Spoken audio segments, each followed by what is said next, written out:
అంటే మీరు security officer కాబట్టి నాకు ఒక చిన్న డౌట్ ఉందండి. ఎన్‌డి తివారీ కేసు విన్నారండి? ఇప్పుడు ఎన్‌డి తివారీ మన గవర్నర్‌గా ఉండేవారు.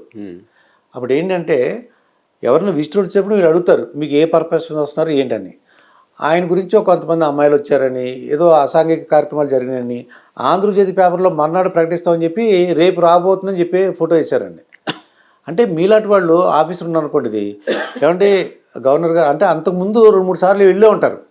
మూడోసారికి నేను అనుకోవటం ఈ ఆంధ్రజ్యోతి వాళ్ళు ఏమన్నా స్టింగ్ ఆపరేషన్ చేసి సీక్రెట్ కెమెరాలు పంపించి ఉంటారండి. మా దగ్గర ఆధారాలు ఉన్నాయని చెప్పారు. ఏం చేశారు, లోపల ఏం చేశారు నా దగ్గర ఉందని. అంటే మీలాంటి ఆఫీసర్లు ఉన్నప్పుడు, సార్ ఇది వద్దండి, ఇది ఒక రాజభవన్ అండి, ఇది ఈ అమ్మాయిని అలా ఎందుకు వెళ్తున్నారు లోపలికి తెలిసిపోతుంది. ఎవరు వెళ్ళినా సరే ఏ పని మీద వెళ్తున్నారు ఏంటని తెలిసిపోద్ది. మీరు ఒక మూట పట్టుకెళ్తున్నారు అనుకోండి, ఏంటని అడుగుతారు. నలుగురు అమ్మాయిలు లేకపోతే వెళ్తుంటే లోపలికి మీకు అర్థమైపోతుంది.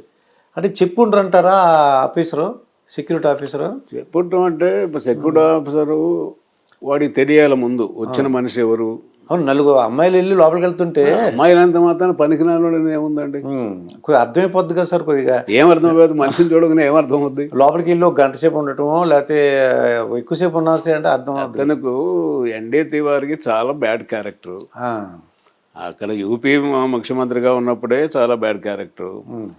ఆవిడెవరో సమాజ్వాదీ పార్టీ లేడీ ఒక ఆవిడ చూడండి, అమ్మాయికి ఒక అబ్బాయి పుట్టాడు, ఆవిడ కొడుకు కూడా వీడి వల్లనే పుట్టారని చెప్పి అప్పుడు గొడవ అయిపోయి అతని కోర్టుకి గెట్టుపోయి ఆ స్థితిలోకి వచ్చున్నారు.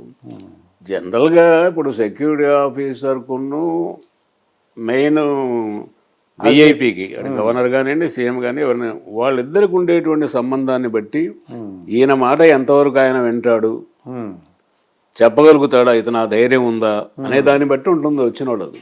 అది అంటే లేకపోతే చెప్పుంటారు, లేకపోతే మీరు ఇలాగ చేస్తే మాత్రం మళ్ళీ ఇబ్బంది అవుతుందని చెప్పి ఉండుంటారు. చెప్పుండొచ్చు, మీరేంది నాకు చెప్పేది అని ఉండొచ్చు, ఆయన చెప్పలేము అది. అయితే ఎన్టీ రామారావు గారికి మీరే సెక్యూరిటీ ఆఫీసర్గా రావడానికి గల కారణం ఏంటి? ఎందువల్ల మిమ్మల్ని ఎలా సెలెక్ట్ చేసుకున్నారు? యాక్చువల్గా అయితే చాలా ఇంట్రెస్టింగ్గా ఉందండి ఇది. అంతకుముందు ఎన్టీఆర్ గారితో నాకేం పరిచయం లేదు, ఒక జిల్లా కాదు ఒక ఊరు కాదు, ఆయన నేను చూడండి కూడా చూడలేదు అంతకుముందు సినిమాల్లో తప్ప. నేను తిరుపతిలో పనిచేసేటప్పుడు ఈయన ఇక్కడ హైదరాబాద్ ఎమ్మెల్యే క్వార్టర్స్లో పార్టీని అనౌన్స్ చేసిన తర్వాత ఫస్ట్ మహానాడు తిరుపతిలో పెట్టాడు.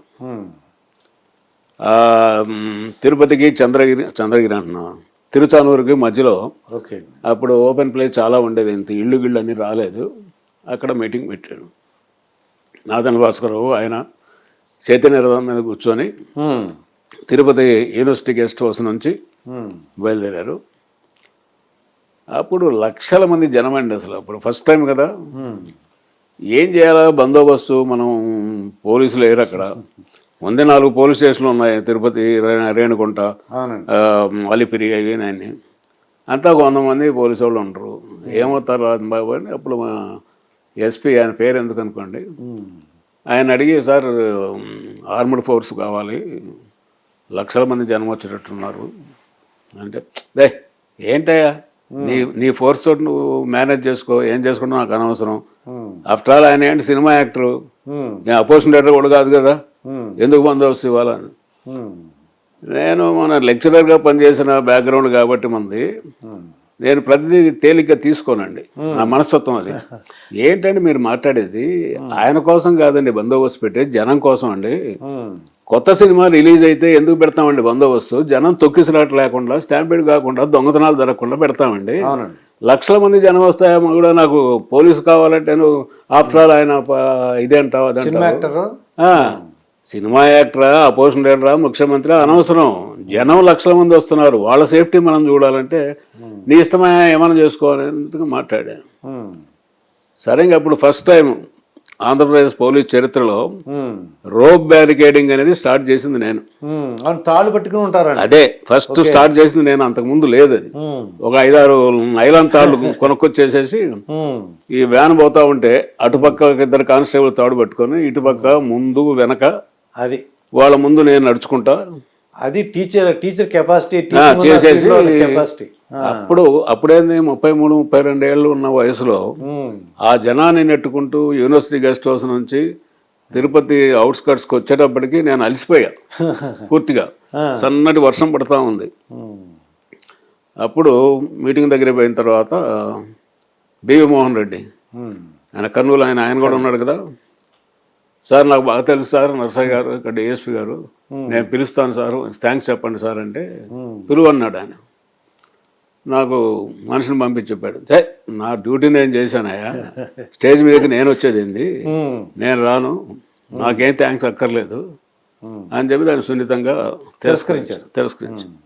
ఇది అయిన తర్వాత 83 ఎలక్షన్లో ఆయన తిరుపతి నుంచి గుడివాడ నుంచి పోటీ చేశాడు ఎన్టీఆర్. 1983 జనవరి 3వ తారీఖు, జనవరి 5 ఎలక్షన్, జనవరి 3వ తారీఖు ముందు ఆపేస్తారు, 2 రోజుల ముందు సాయంత్రం 3 గంటలకి ఆపేస్తాను.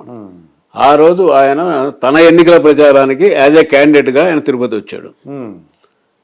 కాంగ్రెస్ క్యాండిడేట్ తరఫున ఆనాటి ప్రధానమంత్రి ఇందిరాగాంధీ ఆవిడ వచ్చారు. సరే పొద్దున 8:30 కల్లా 9 ఈయన ఫ్లైట్కి వచ్చేసాడు. ఈయన 10 గంటల నుంచి ఒక సిటీలో ప్రోగ్రాం తిరుపతిలో. ఆ టైంలో మా ఇన్స్పెక్టర్ని పంపించి ఎయిర్పోర్ట్కి, సార్ మీరు ముందు చుట్టుపక్కల ఉన్న గ్రామాలు తిరిగి టౌన్లోకి రండి, ఈ లోపల ప్రైమ్ మినిస్టర్ ప్రోగ్రామ్ అయిపోద్ది, మాకు టెన్షన్ లేకుండా ఉంటుందంటే ఆయన రెడీలీ అగ్రీడ్. ఓకే, పక్క ఓడగా వెళ్ళిపోయినాడు ఆయన. ఎందుకంటే ఆయన ఎక్కడికి వెళ్ళిన జనాలు వస్తారండి, అందువలన ఎక్కడికైనా వెళ్ళగలను, ప్లాన్ మార్చుకోగలరు ఆయన. ఊళ్ళకి పోయినాడు. వీళ్ళు కాంగ్రెస్ వాళ్ళు కొంచెం కుచ్చిత రాజకీయాలను దృష్టిలో పెట్టుకొని ప్రైమ్ మినిస్టర్ ప్రోగ్రాము లేట్ చేశారు, కావాలని లేట్ చేశారు. అది ఇంటర్వ్యూ ఉన్నాడు కాబట్టి యూనివర్సిటీలో ప్రోగ్రామ్ కంప్లీట్ చేసి ఓపెన్ టాప్ జీబులో ఊరేగింపుగా వస్తుంది. వాస్తవానికి అది ప్రోగ్రామ్ లేదు.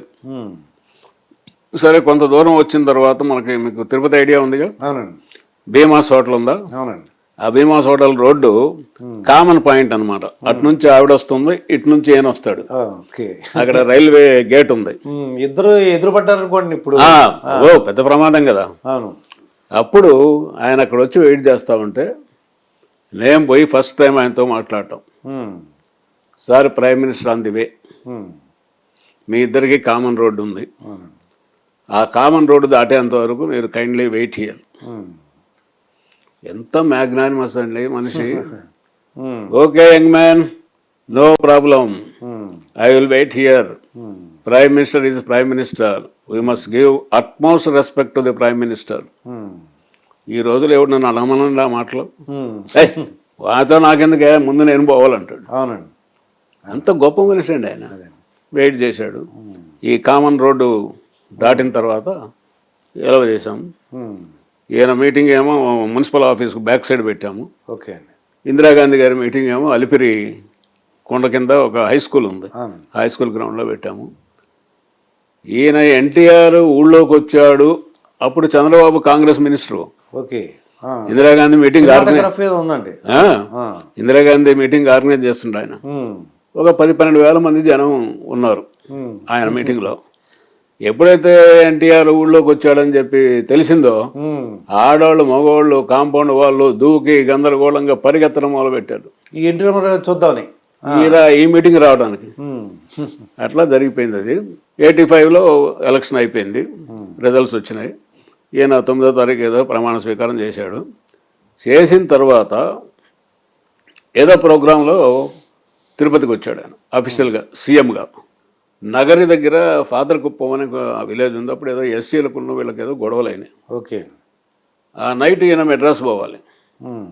అప్పుడు మా డిఐజీ ఎస్పీలు ఏం చేశారంటే, నైట్ కదా సరే సెక్యూరిటీ ఉన్నా కూడా నువ్వు పర్సనల్గా ఫాలో అవ్వమన్నారు. నేను ఆయన బండిలోనే కూర్చొని మెడ్రాస్ ఫస్ట్ టైం ఆయనతోటి వెళ్ళాను. వెళ్ళి ఆయన ఇంట్లో డ్రాప్ చేసి వచ్చేస్తాను సార్ అని చెప్పి ఏం మాట్లాడలేదు. కార్లో ఏదో సినిమా వ్యవహారాలు అయ్యి మాట్లాడు. మంచింత లడ్డు ఒకటి ఉంది, తినవయా అని ఇచ్చాడు. నేను ఎక్కడ తింటాను సార్ ఇంత లడ్డు అని చెప్పి కొద్దిగా ప్రసాదంగా తీసుకున్నా. ఆయన శుభ్రంగా తిన్నాడండి, అంత పెద్ద కళ్యాణం లడ్డు. ఏదైనా బాగా తింటాడు ఆయన. అది ఒకటి మాత్రం గొప్పతనం ఆయనకు, అరిగించుకుంటాడు. ఓకే, ఎందుకంటే తెల్లవారుజాము 3 గంటలకు లేచి విపరీతమైన ఎక్సర్సైజులు వ్యాయామం చేస్తాడు కదా, బాగా అరిగించుకుంటాడు. సరే ఆయన వదిలేసి వచ్చాము. 1 year అయిపోయింది సీఎం అయ్యి. మళ్ళా 86 జనవరి 9 లాల్ బహదూర్ స్టేడియం ఓకే అండి 1 year యానివర్సరీ జరుగుతూ ఉంటే ముందు వరుసలో వీళ్ళందరూ మినిస్టర్లు వీళ్ళందరూ కూర్చొని ఉన్నారు. మల్లెల బాబ్జీ అని చెప్పి ఒకడు గుంటూరు వాడేవాడు, అవునండి వాడు ఫ్యానే, ఈయనకు ఫ్యానే. అవునండి మరి ఎందుకు తెచ్చాడో ఏంటో బాగా తాగున్నాడు.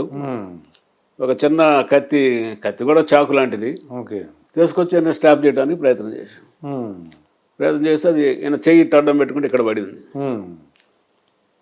ఇది అయిన తర్వాత ఒక నాన్నకునేని రాజకుమార్ వాళ్ళు ముందు కూర్చున్నారు, వాళ్ళందరూ ఆయన పట్టుకున్నారు, పోలీసులకు హ్యాండ్ ఓవర్ చేశారు. ఇది అయిన తర్వాత అంటే జనరల్గా సీఎం ఉంటే ఎవరిని దగ్గర రానివారు కదండి, ఎలా ఎంటర్ అయిపోయాడు అంటే వీడు ఫ్యానే కదా. ఓకే అక్కడ వాళ్ళు చాలా మంది తెలుసుడు వచ్చాడు దగ్గరికి వచ్చి, అది మరి ఎందుకు పుట్టిందో ఎందుకో వాడికి నాకు అర్థం కాల. సరే అయిపోయిన తర్వాత ఇంకా మా డిఐజీ డీజీపీ చంద్రబాబు ఇప్పుడు పార్టీలో చేరాడు. ఓకే 6 నెలల్లోనే చేరాడు కదా కాంగ్రెస్ నుంచి. వీళ్ళందరూ కూర్చొని ఎవరిని సెక్యూరిటీ ఆఫీసర్గా తీసుకోవాలి. అప్పటి వరకు ఈ సంవత్సరంలో నెలకు 2 నెలలకి 3 నెలలకి ఒకళ్ళు మారారు. అన్ని రకాలైన అన్ని కులాల వాళ్ళని ఎక్స్పెరిమెంట్ చేశారు. ఎవరు కూడా దెబ్బకు 5 గంటలకు పోవడం 5:30కు పోవడం ఇవన్నీ చేయలేకపోయినారు. అది సరే అప్పుడు ఫైనల్గా ఫిబ్రవరి 18 అనుకుంటాం గుర్తుంటే కరెక్ట్గా, మా డీజీపీ మెసేజ్ ఇచ్చాడు, come and report urgently before me అని. ఓకే అప్పుడు తిరుపతి నుంచి ఫ్లైట్ ఉందిగా, ఫ్లైట్లో పడి వచ్చి డీజీపీ ఆఫీస్కి పోయా. నా తెలీదా, మీ డిఐజీ ఇంటెలిజెన్స్ దగ్గరికి పోన్నాడు. ఎర్రాడి అని కేరళ ఆయన. సరే ఆయన అప్పారావు దగ్గరికి పోతే సీఎం సెక్యూరిటీ చాలా ప్రాబ్లం అయింది, ఎక్కడ పోయినా లక్షల మంది వస్తున్నారు, అందరు కాళ్ళ మీద పడుతున్నారు, ఎవడు కాళ్ళు అవుతాడో తెలియదు, ఎవడు నిజమైన భక్తులో తెలియదు, నువ్వు జారాలా అన్నాడు. అరే ఆ పోస్టు పైరవీలు చేసుకునే వాళ్ళకయ్యా, అది నాకెందుకు, నేను కూడా డైరెక్ట్గా పోలీసులోకి వచ్చి ఉంటే అట్లా ఉండేవాడినేమో, ఏదో లెక్చరర్గా గౌరవంగా కొన్ని పుస్తకాలు రాసుకొని అవి లెవెల్లో ఉన్నా నేను, నాకు వద్దు బాబు అటువంటి, నాకు వద్దండి అన్నా నేను. లేదు ఒక 6 నెలలు నువ్వు తప్పకుండా జారాలి, ఇప్పుడు ఏమవుతుందో లేదో చూసావు కదా మల్లెల బాబ్జీ గారి వ్యవహారం అది అన్నాడు. ఏం చేయాలి ఇంకా, అది తెల్లవారుజామున 5 గంటలకి సీఎంని కలుద్దాం రండి అన్న. పోలీసులో ఒక స్థాయి వరకే మనం ఆరోగ్యం చేయగలుగుతాం, ఇంకా పై ఆఫీసర్ చెప్పిన తర్వాత ఇంకా ఏం అనలేం కదా. అప్పటికి మన అభిప్రాయం చెప్పాము, ఆయన కూడా కుదరదు అన్నట్టుగా మాట్లాడారు. ఇక హ్యాబిట్స్లో ఫస్ట్ ఫ్లోర్లో 5 గంటలకు వెళ్ళాము. బాలకృష్ణుడు కూర్చున్నాడు, ఎన్టీఆర్ మంచి తెల్లటి వస్త్రాలు వేసుకొని, మంచి రూమ్ అంతా సాంబ్రాణి పొగ, ఏదో ఒక గుడిలో పోయినట్టుగా అనిపించింది నాకు. ఏదైనా పోయా సెల్యూట్ చేసాం. బ్రదర్ నిన్న ఎక్కడో చూసినట్టుగా ఉంది అన్నాడు ఫస్ట్ డైలాగ్. మీరు అంతకుముందు తిరుపతిలో ఆపారు అక్కడ, ఇందులో చెప్తాం మనం మొహమాటం ఎందుకు, ప్రైమ్ మినిస్టర్ వస్తా ఉంటే మిమ్మల్ని ఆపాను కదా సార్ నేను. అవును గుర్తొచ్చింది, రేపు మంచి రోజే, రేపు జాయిన్ అవ్వండి అన్నాడు. ఇంకా రెండో మాట లేదు. అది అరే ఇబ్బంది అంటే నాకు ఇది ఫిబ్రవరి నెల, అప్పుడు నా కూతురు తిరుపతిలో చదువుతుంది, నా కొడుకు గుంటూరులో లాయల పబ్లిక్ స్కూల్లో ఉన్నాడు. ఇప్పుడు ఫిబ్రవరిలో టీసీలు ఇవ్వరండి వాళ్ళు, ఒకవేళ వచ్చినా కూడా ఇక్కడ సీటు దొరకదు. మార్చిలో ఎండింగ్ అయితే అకాడమిక్ ఎవరిస్తారు ఇవ్వరు కదా. అయ్యనే నాకు తెలియదు, మీరు చూసుకోండి అని డీజీ. ఆయనేమో నీకెందుకు సీట్లు గీట్లు ఇప్పిస్తా కదా అని మాట్లాడాడు. తర్వాత ఎవడు పట్టించుకోలేదు అనుకోండి, అది వేరే వ్యవహారం. ఇంకా అట్లా ఒక 10 days లోపల వస్తాను సార్ అన్నాడు. జాయిన్ అయ్యా ఫిబ్రవరి ఎండింగ్. చేరినవి అలా విశేషం. ఈ 5.5 సంవత్సరాల్లో ఎప్పుడు ఒక మాట అంటాం కానీ, కోప్పట్టం కానీ, లేకపోతే నువ్వు డ్యూటీ సరిగా చేయలేదు, నువ్వు టైంకి రాలేదు, ఇట్లా మాట్లాడటం కానీ ఎటువంటిది లేదు. నేనే లిబర్టీ తీసుకొని, సార్ మీరు 3:30కి లేస్తారు బ్రహ్మముహూర్తం అని, మీరు అది అన్నీ చేసుకొని స్నానం పానం అయ్యేటప్పటికి 5 గంటలకు ఫుల్గా బ్రేక్ఫాస్ట్ చేసి వస్తారు. మేము లేసేదే 6 గంటలకు లేస్తాము, ఎప్పుడో 9ంటికి 8:30కో బ్రేక్ఫాస్ట్ చేస్తాము. మేము 5ంటికి వచ్చి మేము చేసేది ఏముంటది, ఇంటర్వ్యూలో 8ంటికి కదా మొదలయ్యేది, నేను 7 గంటలకల్లా వస్తాను, ఓకే నీ ఇష్టమయ్యా ఏ టైం కనరా. ఆయన కూడా పడింది అనమాట, వీడు డ్యూటీ ఎగ్గొట్టే రకం కాదు, సిన్సియర్గా చేస్తాడు అనేది పడింది ఆయనకు బాగా. అందువల్ల నాతోటి ఎప్పుడు ఇంటర్ఫియర్ అయ్యాడు కాదు డ్యూటీ టైంకు. అట్లా 7-7:30కు వచ్చేవాడు నేను. ఇంకా నేను వచ్చిన తర్వాత ఇంటర్వ్యూ మొదలయ్యాయి. అది చాలా మంది మనకు తెలుస్తారు కాబట్టి తెలిసిన వాళ్ళు మమ్మల్ని పంపిస్తాం, తెలియని వాళ్ళతో నీకు ఏంది నాయన ఎందుకు ఏమిటి సంగతి అని ఓ లిస్టు రాసేసి ఆయన ముందు పెట్టేవాళ్ళం, ఆయన నెక్స్ట్ అయితే పిలిచేవారు. పిలిచేవాళ్ళం. ఎక్కడో ఒక చోట ఆఫీసులో కానీ, ఇంట్లో కానీ, సెక్రటేరియట్లో కానీ, లేకపోతే గండిపేటలో కానీ, ఎక్కడో ఒక చోట చివరి కారు దగ్గర అయినా కానీ బలవంతంగా అయినా అన్ని ఆపి ప్రతి వాడిని కలపడం చేసేవాళ్ళం సక్సెస్ఫుల్గా. ఎవరు కూడా నేను ఇంత దూరం నుంచి వస్తే ఎన్టీఆర్ని చూడలేకపోయాను అని బాధపడే అవకాశం లేకుండా అది అందరికీ అవకాశం ఇచ్చారు. అది ఇప్పుడు ఆపరేషన్ లేకుండానే మోకాళ్లకు ప్లాస్మా ట్రీట్మెంట్. మీ ఆర్థోపెటిక్ సమస్యలన్నిటికీ రోబోటిక్ టెక్నాలజీ ద్వారా తక్కువ ఖర్చుతో శాశ్వత పరిష్కారం. Free consultation. ప్రతి ట్రీట్మెంట్ పై 20% డిస్కౌంట్. ఈ ఆఫర్ కొద్ది రోజులు మాత్రమే. త్వరపడండి. V9 hospitals 9281465842.